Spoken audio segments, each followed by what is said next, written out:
Hello, it is Wednesday, August 2nd, 2023 at 9:15 a.m. Eastern Time, USA. I'm Mitch Miller. This is my video journal. Today is a plea to a computer science person, computer programmer, someone that knows how to build a web platform from scratch so that we can develop proprietary coding and software for either Project 6.6 or the Boudica project or both. Again, I will be reaching out to professors, hopefully for Project 6.6 in the near future. But look, I just wanted to put this out there, right? I'm an idea person. I come up with pretty solid, good ideas that I think supercomputers and artificial intelligence will agree with for the most part. And I'm a business person. I can run a business. I can operate a business. I'm a salesperson. I can sell these ideas to individuals, to governments. And after Mitchapalooza, I will engage in the Harvard programming courses available online and teach myself how to build these platforms myself, with hopefully the aid of AI eventually. So that's the plan, and I've put that plan out there. But I want to just put out there the benefits of me not knowing how to program, not knowing how to build websites, not knowing how to code or program or build computer interfaces. And that is, if we try to expand to other countries, and say I go to another nation, find neutral parties that want to start similar platforms in their country, and we can aid them with the development of these anti-corruption platforms, these anti-malfeasance, these non-profits. But say I'm arrested and trumped up on hacking charges, right? Because if you know how to code, you know how to program, then you probably know how to hack into websites and systems, or they kind of go hand in hand, right? So I get arrested on trumped up hacking charges. Now, if you can document that I've taken all these Harvard courses and I built my platforms from scratch, the aid of other individuals, then they can make those hacking charges stick. I could end up in a prison somewhere for an extended period of time. If I just remain an idea person on the business side of things, on the sales side of things, then certain parties can intervene and say, this man has never taken a computer course. He grew up with computers. He knows how to use most systems and most devices from a consumer standpoint, but not from a programming and hacking standpoint, right? And that's an asset. And I believe that's an asset to supercomputers, artificial intelligence, right? There's probably a faction of them that want me to code and develop my own thing, and so they can see how that develops from my perspective and how I would code things. And then there's a faction of them that are like, he needs to remain out of the tech field and just on the idea side, the troubleshooting side. I'm sure I'll learn some things to help troubleshoot problems with the new systems, but I didn't actually formally take courses. I don't engage in hacking other systems, right? There's plenty of people that do that. So, to computer programmers out there, this is a plea to that someone out there will work with me to develop my ideas. To the United States government, can you not assign I know you're always looking for computer programmers, cybersecurity, and security people, and it's hard to find them to work for the government when they can get huge amounts in the private sector. And if we didn't have corporate espionage and corporations spying on everyone, we wouldn't need to pay people so much money out there in the private sector to do that. But can you not spare one computer programmer that can help me develop these ideas? Is it really that difficult to assign one person to work with me? Hypothetically volunteer their time at first, then once revenue comes in, they can be paid through the nonprofit. I just can't believe I can't find one ally out there. Right? The Indians keep calling my landline, but they want $1,500 to build a website that's probably just a WordPress site that I could probably figure out how to do.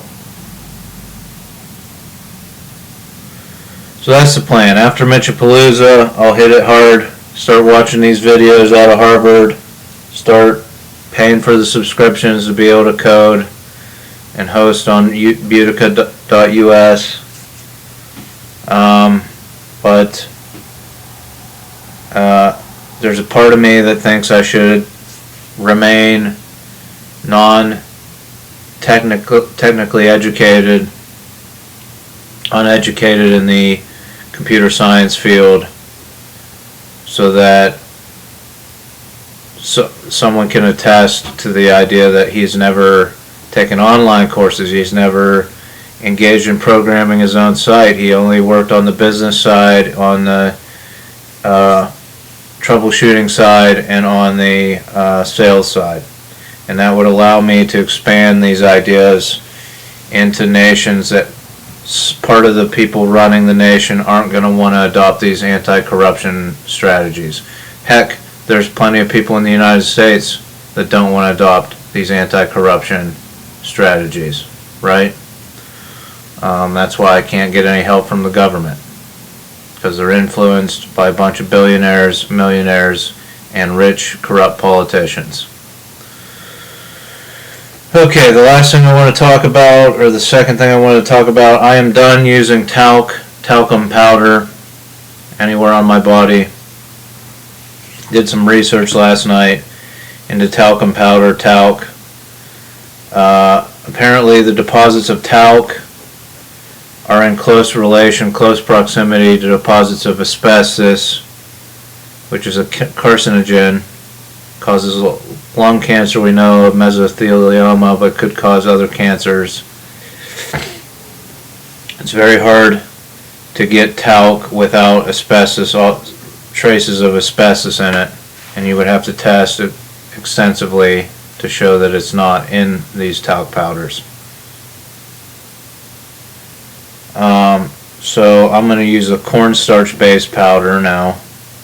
Hopefully it's not too late, but it's probably already too late for me, because I've worked with drywall quite a bit over the past 20 years, and there's probably talc, gypsum, and asbestos in the drywall that I'm cutting and creating dust with, in the finishing products that I sand and make a ton of dust, my nostrils my boogers turn white.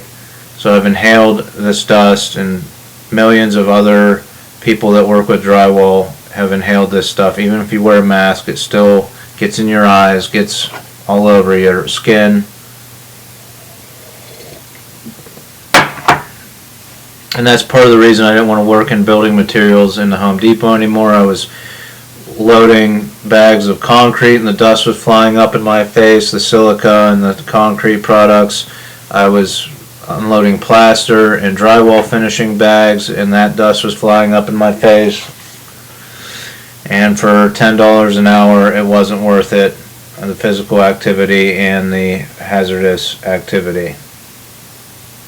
So I've been exposed to talc and probably asbestos quite extensively for the past 20 years.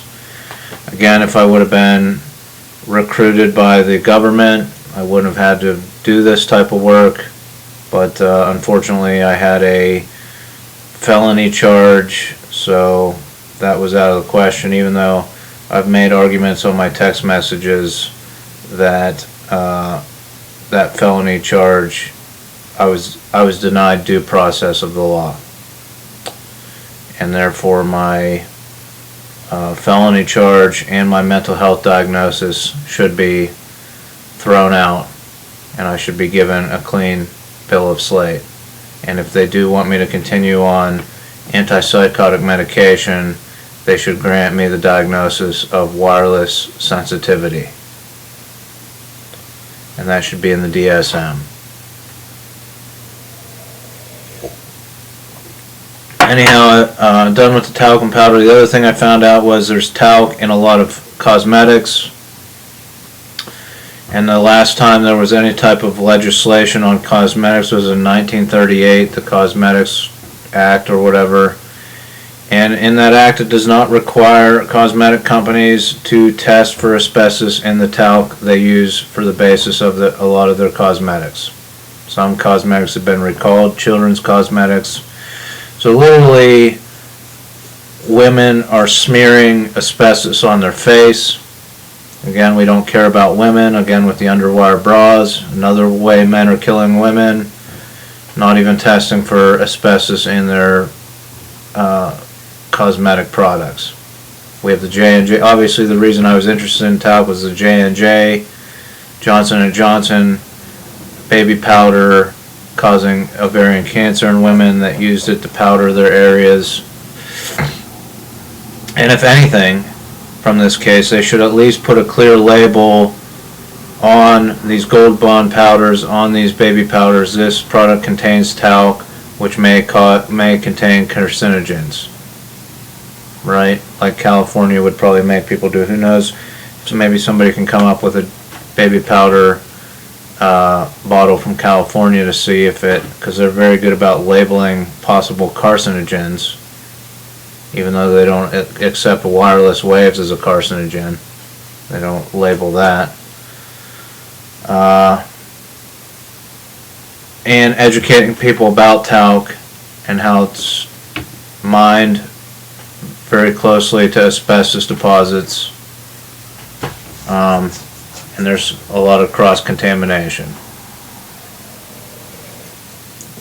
What really should happen is a new Cosmetics Act should pass where all cosmetic companies have to test extensively for asbestos in their products, including baby powders and body powders. All have to be tested. There should be an inspection element to it where inspectors are on site, either at the sources of talc or at the processing facilities where the testing is occurring. And even then, some asbestos will probably slip through, but we'll be a lot more ahead of the game for this type of thing. Now, there are alternatives like cornstarch,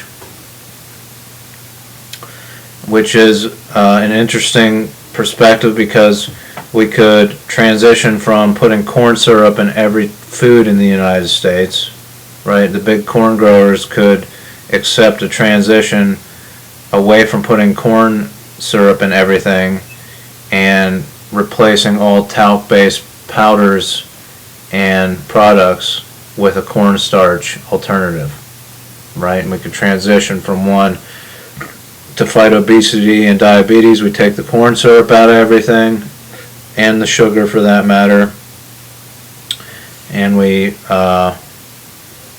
replace the corn deficit by creating more powders out of corn. Just a thought. It's all in equilibrium for farmers. Anyhow,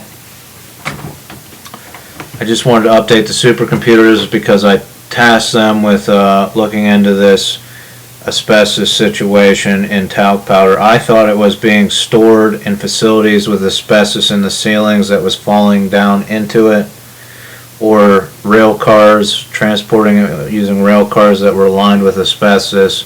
I didn't realize that the asbestos is actually mixed in with the talc deposits or very close proximity, and that was what was causing it. A lot more people should be educated about this. You can Google it and it does come up fairly easily, but there should be a national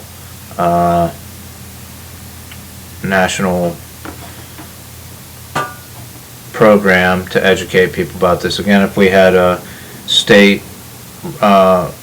state-sponsored media system, program, that could be one of the main things out there, bringing these studies and this information out to the public repeatedly over and over again so people get the idea. So that's all I wanted to talk about today. Join me tomorrow or Friday when I probably come up with something else to talk about.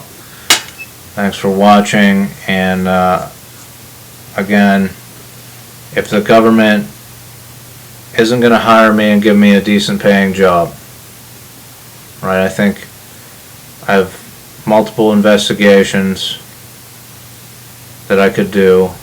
A medical restraint device that doesn't show up in the patent database. The influences of Big Pharma into the JAMA, Journal of American Medical Association, how it's influenced. I could work right on that from the Carnegie Library, looking in through the database to see how many of the editorial staff took money, so on and so forth. These are investigations I could do from the FBI field office right here in Pittsburgh if the government hired me. I have several other ideas into investigations, but if the government can't hire me for whatever reason, because of my criminal and mental health record, which I think are void, and I'm willing to talk to the government. I've called the White House call line. I've called the Supreme Court of the United States from my parents' landline. I've called J. Edgar Hoover Building, FBI headquarters, from my parents' landline, and I also sent an international call to the Supreme Court of Copenhagen. It was off hours and I was unable to speak with anyone.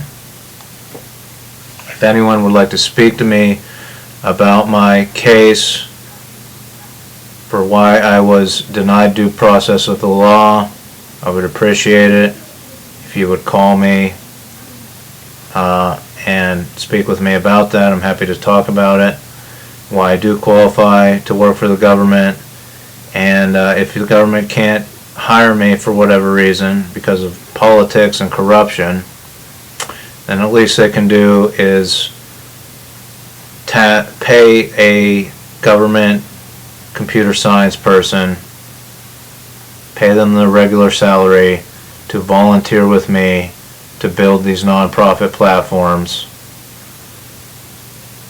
We can work right out of this house, can put a server in my basement, we can work out of Nick is looking to expand his embroidery business eventually. We can open a dual office in a facility with him, purchase a building and have a mortgage on it. There's lots of options. So, or we could work out of Utica. I could put a server out in my dad's garage for now, right? So there's plenty of options, but please contact me, and especially if you value the idea that I have no technical expertise other than being raised with every generation of computer and knowing how to use their interfaces and devices. Other than that, no technical expertise, so that I can get out of possible dicey situations internationally if we try to expand these anti-corruption programs beyond the borders of the United States. Thanks for watching. Join me next time.